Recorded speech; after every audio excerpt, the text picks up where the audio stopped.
Нэгдсэн үндэсний байгууллагын цэлжилттэй тэмцэх конвенцийн талуудын 17 дугаар баг хурал буюу COP17 өчигдөр албан ёсоор нээлттэй хийсэн. За харин өнөөдөр олон нийтэд нээлттэй хэсэг буюу ногоон хэсэг албан ёсоор нээлттэй хийлээ. Ингэснээр хувийн хвшлийнхэн болон эрдэм шинжилгээний ажилтан, залуучууд гэх мэтчлэн бүх хүмүүс нэг дор цугларж уулзах боломж бүрдэж байна. За харин энэхүү ногоон бүс нь зөвхөн эдгээр 10 хоногт хязгаарлагдахгүй гэдгийг нээлтийн үеэр онцолж байлаа. За зөвхөн COP17 хурлын 2 өдөр өнөөдөр үргэлжилж байна. За өчигдөр COP17 хурлын нээлт, за үүнээс гадна нээлтийн хэвлэлийн баг хурал гэх мэтчлэн арга хэмжээнүүд болсон бол өнөөдөр за энэхүү яг одоо миний зогсож байгаа ногоон бүсийн нээлтийн арга хэмжээ боллоо. За энэхүү COP17 хурал нийтдээ 167 оноос ойролцоогоор 10,000 гаруй зочид төлөөлөгч гадны дотны хүмүүс ирж оролцож байгаа бол яг энэ ногоон бүсэд 9,000 хүн одоогоор бүртгүүлсэн гэдэг мэдээллийг албаныхан өгч байна. За энэхүү ногоон бүсэд иргэд за мөн үүнээс гадна хувийн хвшээлт, судлаач, төлөөлөгч нар оролцох боломжтой. Яг үүнтэй залгаа байрших цэнхэр одоо бүсэд илүү дээд түвшний одоо хүмүүс уулзалт, хурал цуглаан аж, за бодлого шийдвэр хэлэлцээрүүд хийх бол энэ цэнхэр бүсээс гарсан бодлого шийдвэрүүдийг хэрэгжүүлэх бодит талбар нь ногоон бүс болох юм. За энэхүү өнөөдөр COP17 хурлын 2 дахь өдөр ногоон бүсийн хөө нээлттэй хэлээ. Ногоон бүсэд иргэний нийгмийн байгууллага аж ахуй нэгжээс нийтдээ 900 гаруй төслийн санд ирсэн бөгөөд хүсэлтүүдийг үйл ажиллагаагаар нэгтгэн багцлж ногоон бүсийн арга хэмжээний үеэр нийтдээ 480 төсөл зэрэгцээ арга хэмжээ 60 шилдэг туршлага танилцуулагдана. Үүнд 4 павильонд иргэний нийгмийн байгууллага, шинжлэх ухааны байгууллага, 39 павильонд хувийн хвшил, төрийн бусад байгууллагууд мэдээлэл хуваалцахаар байна.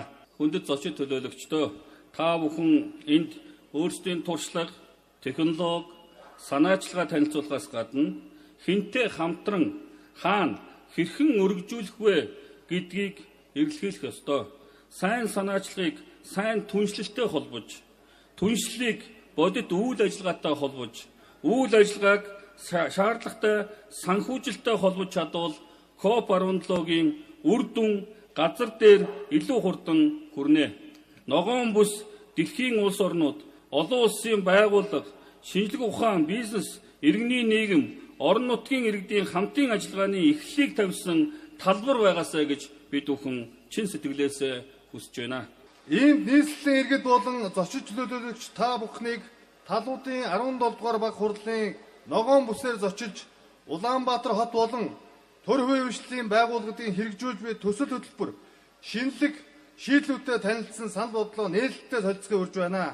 Түүнчлэн та бүхэн цөлжилт газрын зоотолтой тэмцэж буй улс орнуудын туршлага ногоон технологитой нэг дор танилцах өргөн боломжтой юм а.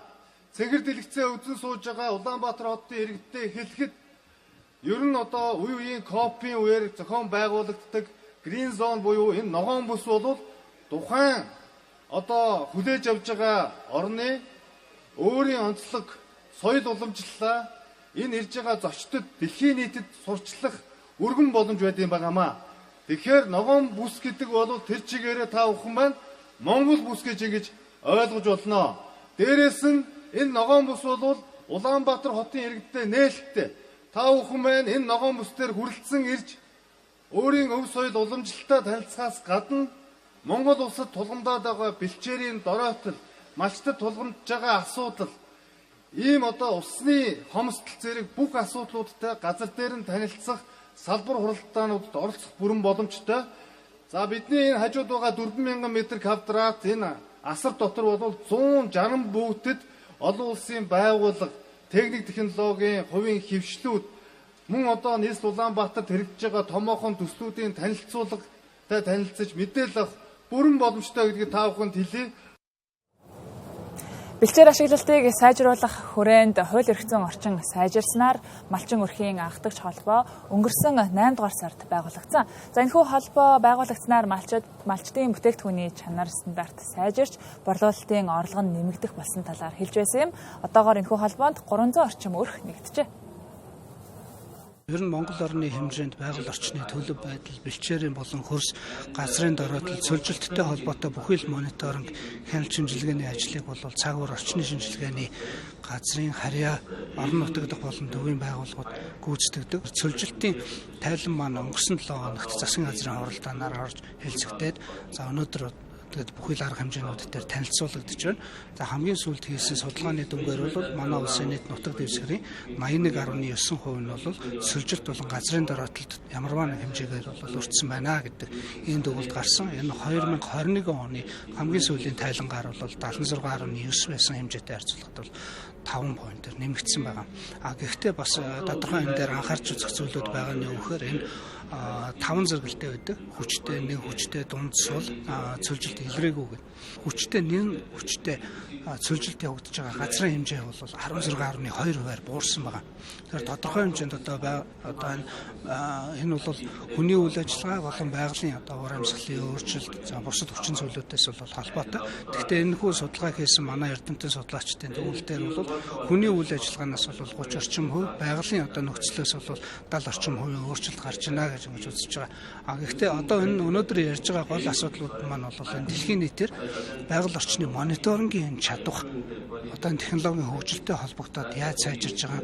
За тэрний ирээдүйн хандлага ямар байгаа гэдгийг харж байгаа. Тэгэхээр энэ түрүүний миний хэлдэг энэ 81.9 гэдэг тоо бол өөрөө технологийн маш их том дэвшлийг дагаж гарч ирж байгаа тоо учраас бид нар өмнө ийм хэмжээтэй байсныг одоо нарийн тодорхойлж чадж байгаа байж одоо магадгүй байгаа. Яг тэгэхээр одоо хамгийн сүүлийн манай энэ тайлан мэдээлэлд бол мэдээж газрын станцуудын мэдээ, дээрээс нь хиймэл дагуулуудын мэдээ.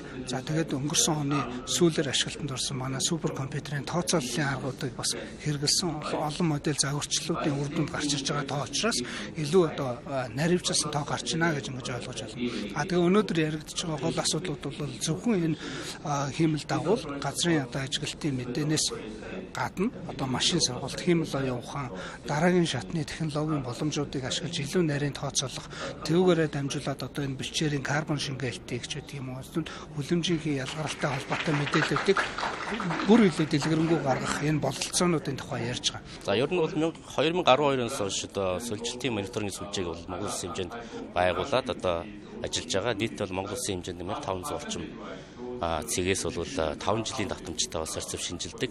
За шинжилгээний үзүүлэлт нь бол одоо зорилгоос хамаарат олон төрлийн үзүүлэлт байгаа. Жишээлбэл ургамлын бичгэлүүдийг хийх, зураг авах, мөн одоо хөрсний одоо цөлжилт нөлөөлөх гол параметруудыг шинжлэх ажлууд бол хийгддэг байгаа. Байгаль орчин аялал жуулчлалын яам хуучин нэрээр бол байгаль орчин аяллын яамнаас бол одоо энэ шинжилгээний батлагдсан аргачлалыг бол гаргасан байдаг. Энэ аргачлалаар тодорхойлсон үр дүнгуудыг нэгтгэхэд бол одоо зураглал хийх, одоо энэ цөлжилтийн атласыг боловсруулахад бол зураглал хийж оруулсан байгаа. Шинжилгээний үр дүнд үзлээд. За манайх болохоор мониторинг шинжилгээний үр дүнг бол нэгтгэхэд одоо хүрээлэнгийн одоо цагуурын хүрээлэндээ бол хүлээлгэж өгдөг. За хүрээлэнгийн судлаачид маань шинжилгээний үр дүнд үзлээд бол одоо энэ зураглах ажлыг хийж байгаа гэсэн. Монголын уур амьсгалын өөрчлөлтөд хамгийн их өртөж байгаа малчин өрхөөд энэ өдрүүдэд гол дүр болж байна. Тухайлбал Өвөр Хангай аймгийн залуу малчны амьдралаар баримтат кино хийж олон улсад танилцуулсан байна. Монголын хөдөөгийн нөхцөлд мал маллахад өдрөөс өдөрт хэцүү болж байгаа учраас малчид өөрсдөө уур амьсгалын өөрчлөлтөд хэрхэн тэмцэж байгаа талаар одоо үзүүлье. Анхдах шалбаа байгуулагдсанаар бэлчээрний гэрээтэй, журамтай болж байгаа. Энэ их давуу тал. Тэгээ малчид өөрсдөө хамтраад тэгээ нөгөө үйлдвэрүүдэд төв үед одоо ингээл үн өсөхгүй байгаа бүтээгдэхүүн одоо дууны дэл, одоо сарлагын шир, одоо тэгэл цагаан эдэнүүд дээр одоо бүтээгдэхүүнээ үйлдвэрлээд хамгийн гол нь шашиг, баглаа буудал, сав энэ өөрийн нэртэй яатай холбооныхаа нэртэй ингээд үйлдвэрлэл явуулж маш давуу талтай юм аа. Малын тооны хойноос хөөцөлдөх биш, малчин баг малаас яаж ашиг олох уу, орлогоо нэмэгдүүлэх үү гэдэг л тал дээр л барьж ажиллаж байна. Тэгэл нөгөө хамгийн гол нь бүтээгдэхүүний нэр хаягтай, шошигтой болгоод ингээд хөнгүүт орлого, малчтын орлого аяанда нэмэгдэн. Тэгээд нөгөө цөөн малаас ашигтай бүтээгдэхүүн аваад ажиллал болж байна л гэж бодож байна. Аранга аймгийн булган суманд одоо хариуцлагын үйлчлэгийн стандартыг нэвтрүүлэх журмаар малчин өрхийн анхдах шалбаа гэдэг байгуулад өөрөө тэргүүнээр нь ажиллаж байгаа. Тэгэхээр энэ нэвтрүүлснээрээ одоо малынхаа тоо толгойг бариад малаас гарч байгаа түүхий эдээ, түүхийд сүү цагаан эдэгээ боловсруулад нэг олон малаас олох ашгийг цөөхөн малаас олох ийм зорилготой ингээд үйл ажиллагаагаа явуулж байгаа. Залуу малчны тунхыг өөрөө хэлэлцээд гардуулж өгсөн. Тэгээд яг ингээд энэ дээр ясаад олон улсын тэр тунхыг юун дээр бол яг залуу малтанд толгомцсон бүх асуудлыг хэлэлцээд оруулсан байгаа. Тэгээд одоо энэ малчийн өрхийн анхдагч шалгуунд орсноор залуу малчдын өрхийн орлогыг дэмжиж, орлогоор нь дэмжиж, малынхын тоо толгойг яг тодорхой хэмжээгээр бариад тэгээд тэр сүүн бүтээгдэхүүнийг ингээд өндөр үнэтэй борлуулад ингээд санхүүгийн дэмжлэгээр ингээд өөрсдөө үйлдвэрлэгч болоод тодорхой ингээд олон улсын шигтний зүйлээ QR код хаяг шашигтай болгоод ингээд гараад ирэхээр бүтээгдэхүүн маань ингээд олон улсын зах зээл рүү ингээд гараад эхлэх юм бол малчид малаа малах сонирхолтой болно. Өрхийнх нь орлогыг дэмжиж өгвөл ер нь малаа малах сонирхолтой болох бол юу бол яг 3 жилийн хугацаанд 3% гэж байгаа. Одоо 200 мал байсан бол одоо 3 жилийн дараа гэхэд нэг 190 ч байх юм уу те 180 ч байх юм уу тодорхой хэмжээний ингээд багасгасан байх ийм зорилго тавьж ингэж л явж байгаа.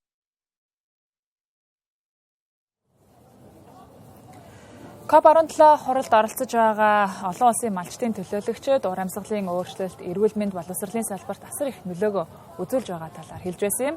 Тийм ч учраас тэд COP17 хурлаас гарах шийдвэрт асар их өндөр хүлээлт тавьж байгаагаа илэрхийллээ.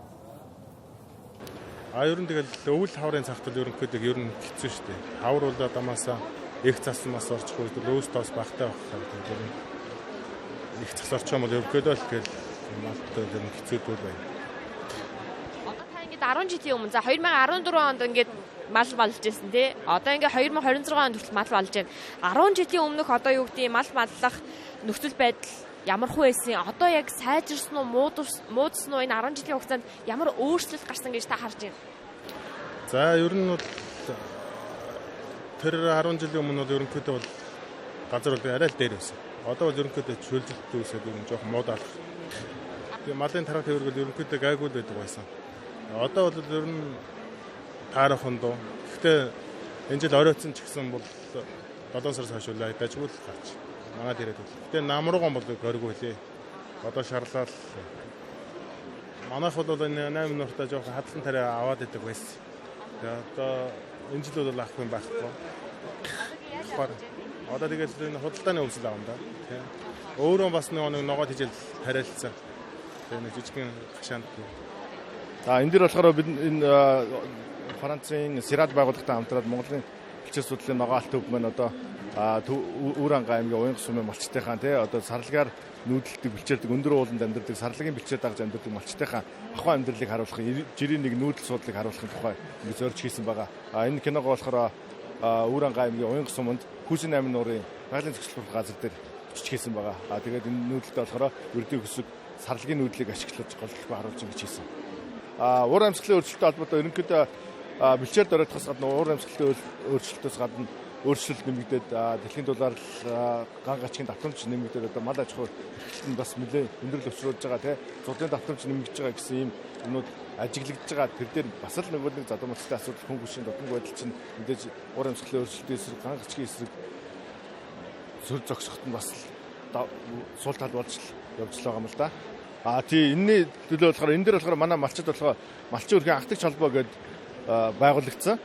Энэ болохоор улсын хурлаас гарсан малчин өрхийн эрх зүйн байдлын тухай хуульд нийцүүлээ бид нэг ингээ малчин өрхийн анхдагч холбоо байгуулад ирсэн. Бид нэр холбоогоор малчид өвлжөө бууцныхаа хөлд одоо ногоон тэжээл тарих те тэжээлийн урмгалыг илүү нэмэгдүүлж бэлчээрийн хадлан дээрээ нэмэгдүүлж нэмэлт тэжээлийн нөөцтэй болох юм талаар ингэж ажиллаж байгаа. Дээрээс нь болохоор малын бэлчээрээ сэлгэж нүгэд бэлчээрээ нэмэгдүүлэх тал дээр ингэж бүлэг хоршоогоор улсын холбоогоор нийлж ингэж ажиллаж байгаа, нэгдэж ажиллаж байгаа. Учираас энэ арай илүү төхөмтэй болж ирж байгаа гэсэн. Иргэдийн дунд хуванцар дахин боловсруулна гэдэг нь угаагаад дахин ашиглана гэсэн буруу ойлголт байдаг. Гэвч хуванцрыг үйлдвэрийн аргаар боловсруулахад эрүүл мэндэд ямар нэгэн хор нөлөө байхгүй болохыг хуванцар үйлдвэрлэгч мэргэжилтэн онцоллоо. Үйлдвэр маань болохоор Ирема Сарема гэдэг хоёр төхөөрөмжтэй. Сарема үйлдвэр төхөөрөмж маань болохоор ундаа усны хуванцар савыг одоо хэрчтэй сэлбэрт оруулаад угааж ариутгаад ялгах үйл ажиллагаа хийгдэнгүүтээ Ирема буюу одоо нэг дараах төхөөрөмж рүү явуулахдаа явуулж одоо нэг хайлмаг хэлбэрт оруулж үрлэн хэлбэр болгож гаргаж авч байгаа гэсэн. Хүмүүс маань болохоор одоо ундаа усны хунцар сав дахин боловсруулсан гэдэг одоо Боноко бас дахин боловсруулсан савнд үйлдвэрлэгдээд эхлэнгүүт тэрийг болохоор угааж ариутгаад буцаага шинэ уссан гэдэг үйлдвэрлэсэн гэж ойлгоод байгаа болохоос биш яг одоо процесс нь болохоор эхлээд ундаа усныхаа бүх хунцар савнуудыг ингээд төрөл бүрийн хунцар сар нийлүүлээд хэсэгтэй хэлбэрт ороод тэрийг нь халаа хэлмэг хэлбэрт оруулж байгаад үйл хэлбэр гаргаж авч байгаа гэсэн үг байхгүй юу. Тэндээс шинэ ундаа усны хунцар савыг бий болгож авч байгаа гэсэн. Одоо яг эрүүл ахуйн тал дээр болохоор ямар ч асуудал байхгүй гэсэн. Одоо энэ COP17-гийн хувьд дээр яг манай бүтээгдэхүүн яг чихийн одоо бохирдлыг одоо бууруулах тийм үр гөрөлтэй байхгүй юу. Хунцар сав чинь өөрөө дэлхийд 1000 жилийн настай шүү дээ.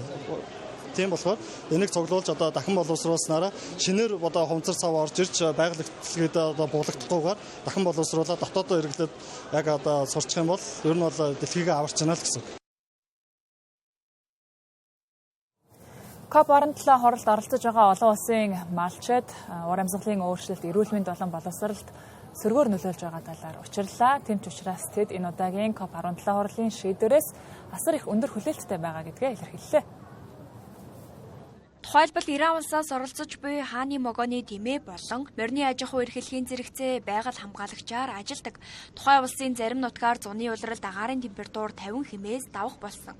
Энэ нь дэлхийн хамгийн халуун бүсүүдийн нэгт тооцогдох болжээ. Түүнчлэн сүүлийн жилүүдэд хурд тундасны хэмжээ 20 орчим хувиар буурсан байна. Энэ нь мал аж ахуй эрхэлж амьдардаг иргэд төдийгүй хөдөө аж ахуйн салбарт нь эдийн засгийн хямрал үүсгэхэд хүргэж байна гэлээ. Тийм ч учраас COP17 бага хурлаас маш өндөр хүлээлт тавьж байгаагаа бидэнтэй хуваалцаж байлаа.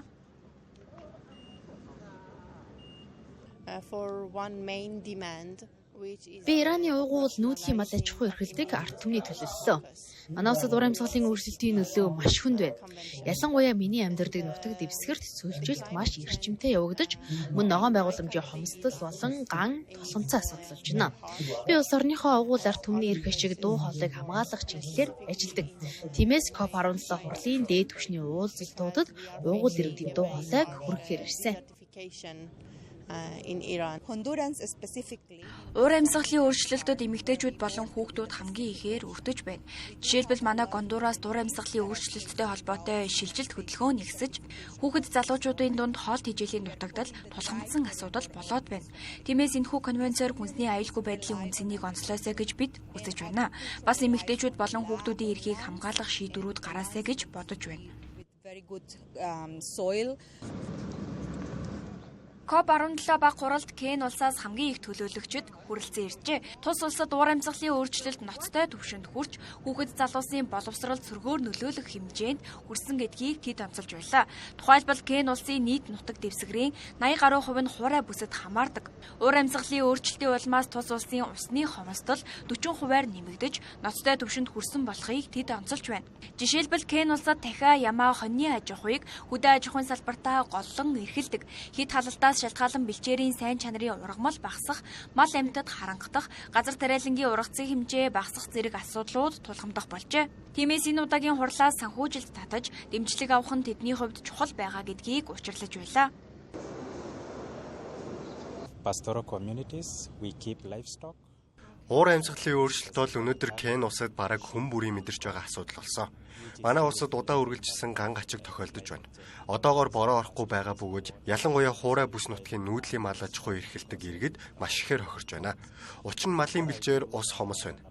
Кен улсад нүүдлийн мал аж ахуй эрхэлдэг олон иргэд бий. Бид голчлон үхэр, хонь, ямаа малдаг.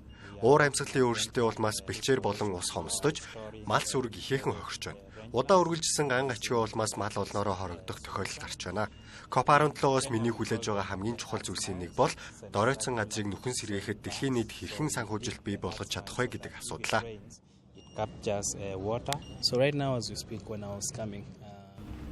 Би нүүдлийн малчин, бас нүүдлийн мал аж ахуй болон хүнсний тогтолцооны талаар олон нийтэд мэдээлэл түгээх чиглэлээр ажилладаг. Одоогийн Кен улсад ган гачиг маш ноцтой түвшинд хүрээд байна. Үүний улмаас бэлчээр хүрэлцэхгүй болж олон малын тарх хүч муудаж байна. Мөн усны нөөцийн хүртээмж ашиглалт ус даяар хомсдож байна. Тийм ч учраас Кен улсад цөлжилтийн эсрэг төсөл арга хэмжээ маш чухал хэрэгцээтэй байгаа.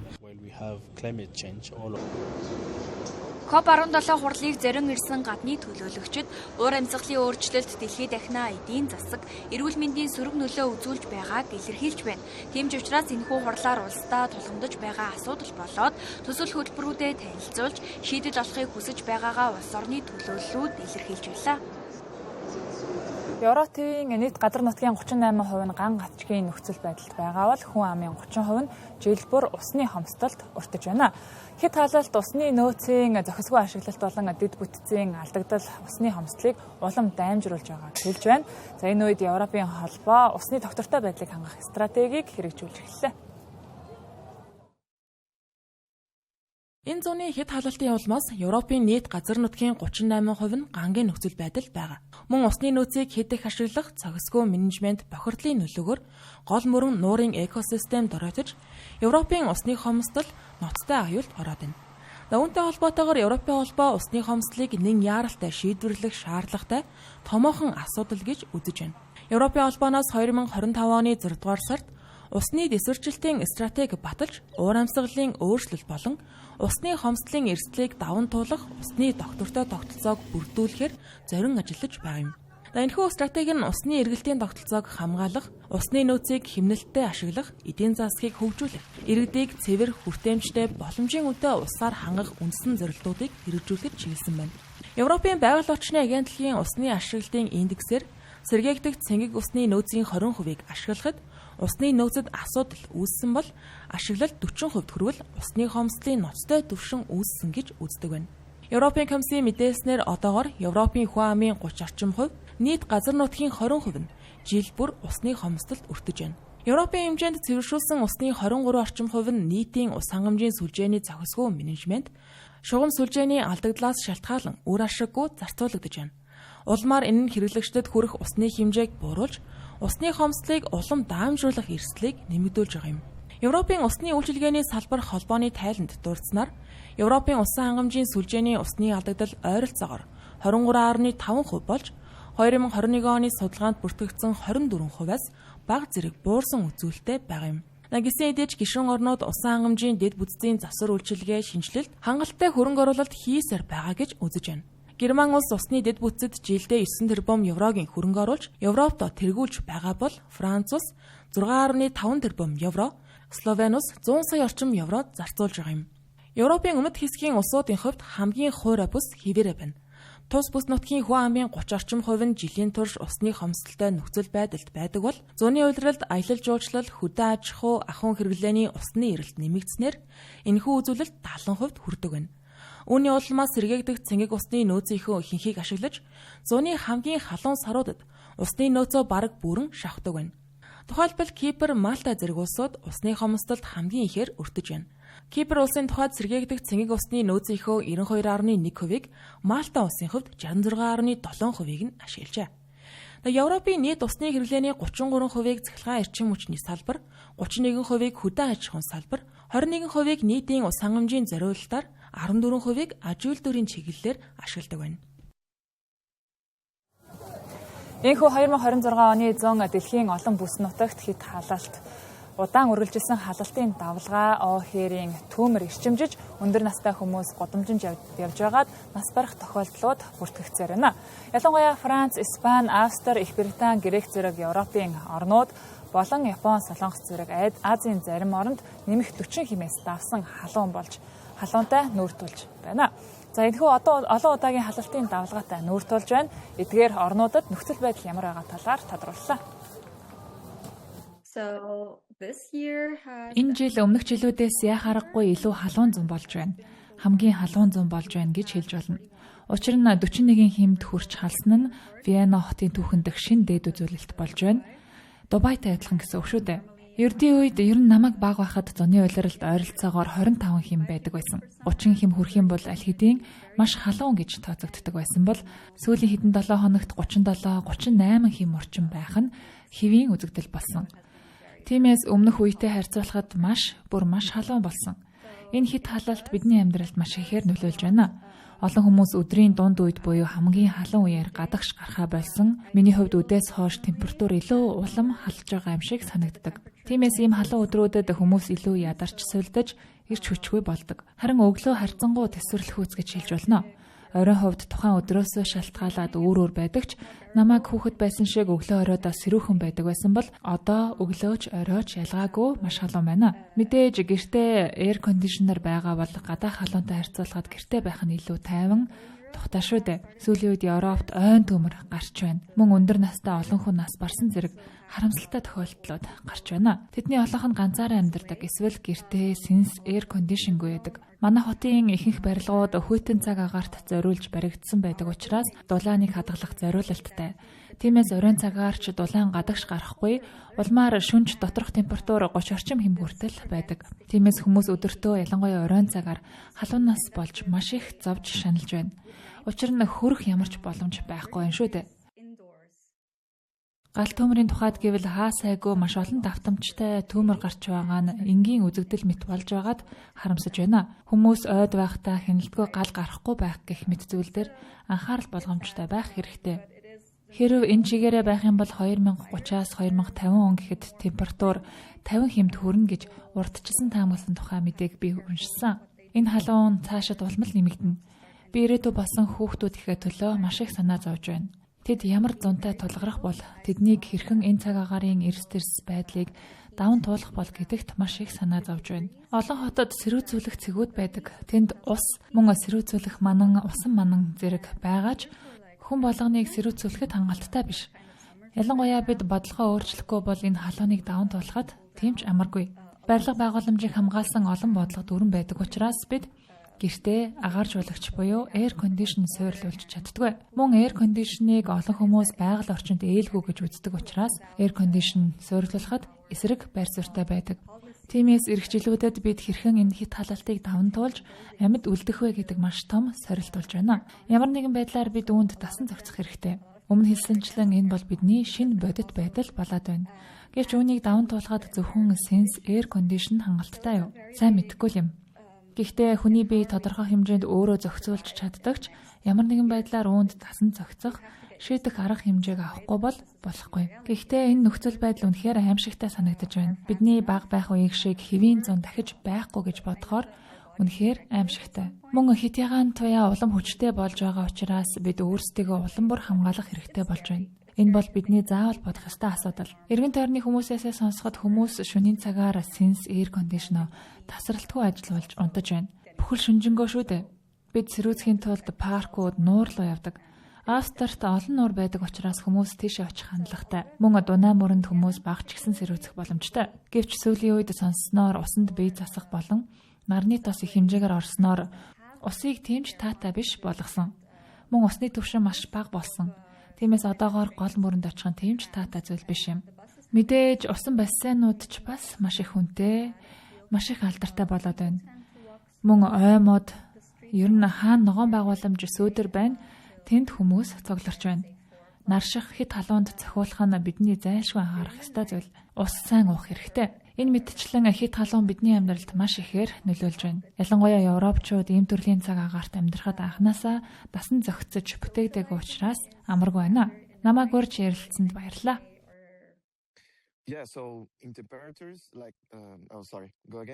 Энэ зун Испаний зарим хотуудад температур 40 хэмт хүрсэн. Харин энд Барселонод 33-аас 34 хэмийн хооронд байна. Гэхдээ чигшил их учраас цагаагаарын мэдэн зааснаас илүү халуун мэт мэдрэгдэг. Жил ирэх тусам зун улам халуун болж халалтын давлгаа илүү олон давтамжтай болж байна гэж мэдрэгдэг. Мөн өмнөхөөсөө илүү удаан үргэлжилдэг болсон. Барселонод өдрийн хамгийн халуун цагуудад гудамжаар алхаж байгаа хүн бараг харагддаггүй. Тэр байтугай далайн ирэг рүү явах хүмүүс ч цөөн байдаг. Харин шөнийн цагаар агаар жуулагчгүйгээр унтах бараг боломжгүй. Ер нь бол зуны улиралд би зүгээр л гадагш гардаггүй. Яагад гэвэл зөв амьсгалахад хүртэл хүндрэлтэй байдаг. Халалтын давлгаа үнэхээр туйлдулдаг. Ялангуяа өндөр настай хүмүүс болон гадаа ажилдаг хүмүүст маш хүнд байдаг.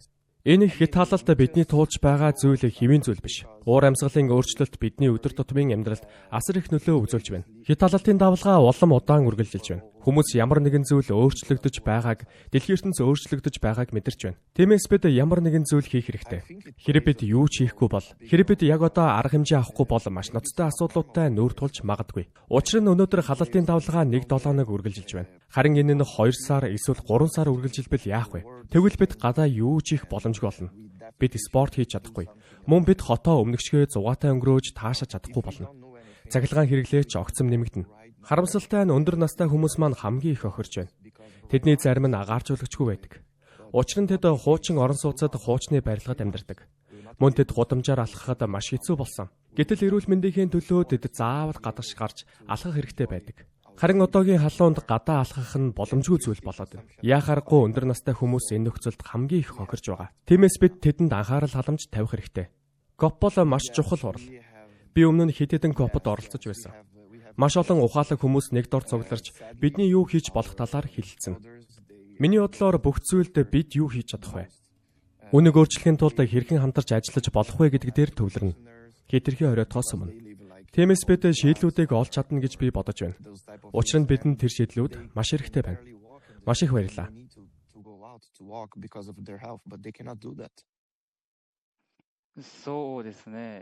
Миний бодлоор энэ жилийн зун их халуун байна.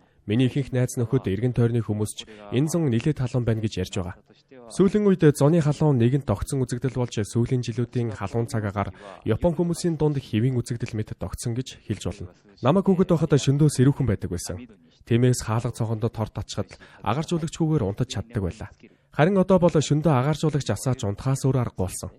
Энэ нь Япон өмнөхөөсөө илүү халуун болж бид энэ халууныг илүү мэдэрч үүнээс болж хүндрэл бэрхшээл тулгарч байгааг харуулж байна. Зарим хүмүүс халуун цагаагаараас шалтгаалan өдөр тутмын үйл ажиллагаагаа хязгаарлах, тухайлбал гадагш гарахаас зайлсхийх хандлагатай болж байгааг бид харж байна. Миний хувийн бодлоор эрт дээр үеэс л хүмүүс хит халууны улмаас өвдөж, бүр амнасаа алдах тохиолдол байсан байх гэж боддог. Харин Япон улс өнөөдөр хүн ам нь хурдцтай хөгшиж буй нийгэм болсон. Тиймээс өндөр настай хүмүүс халууны улмаас амнасаа алдаж байгаа тухай мэдээг бид илүү олон сонсох болсон. Зуны улиралд гольф тоглож байхдаа халууны улмаас хүн дээр өвдөх, амнасаа алдах эрсдэлтэй. Энэ мэд жишээнээс харахад бид халууныг нухацтай авч үзэх хэрэгтэй. Учир нь халууны зочрол болон халуунтай холбоотой бусад өвчлөлд өртөх эрсдэл үргэлж байдаг. Өнөөдөр Японд ийм аюул занал бидний эргэн тойронд байнга бий болж байна. Өөрөөр хэлбэл хит халуун цагаагаар нь хинэгний амь насыг авч одож болзошгүй гэдгийг бид ойлгох хэрэгтэй. Өнөө үед хүмүүс халууны улмаас хүн нас барсан тухай мэдээг сонсоод тодорхой хэмжээнд дасчихсан гэж би боддог. Өөрөөр хэлбэл ийм мэдээ сонсохдоо бид өмнөгчгөө их гайхаж, зочирдгоо болсон мэт санагддаг. Дэлхийн дулааланд Японд хит халуун болж байгаа нэг хүчин зүйл байж болох юм гэж би бодож байна. Японд хит халалтын талаар бас нэг анхаарал татах зүйл бол Япон улс хавар, зун, намар, өвөл гэсэн дөрвөн улиралтай. Улирал бүр өөрийн гэсэн онцлог сайхан зүйлтэй. Гэвч сүүлийн үед хавар намрын улирлаа алдаж зөвхөн 100 өвөл гэсэн хоёр улиралтай болж байгаа мэт санагддаг гэж хүмүүс ярьдаг болсон.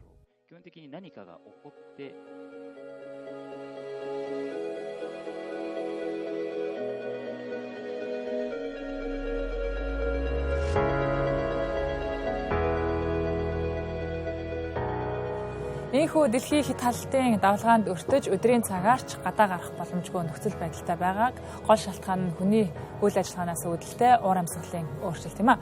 Нөөц газрын тос хий зэрэг түлшиг шатааснаар хөлөмжийн хий нэмэгдэж дэлхийн суур температур өсгийн хэрээр халалтын давлгаа илүү ойройрхон, илүү удаан үргэлжилдэг болж байна. За үүн дээрээс далайн температурын өсөлт хөрсний чигийн бууралт, агаар мандлын өндөр даралтын тогтвортой систем зэрэг хүчин зүйлс давхардаж халалтыг улам эрчимжүүлж байна. Ялангуяа 2026 онд Элнино далайн урсгал хүчтэй хөгжиж байгаа нь дэлхийн температур болон хурд тунадасны хэв шинжид нэмэлт нөлөө үзүүлэх төлөвтэй байгааг судлаачид онцлоо.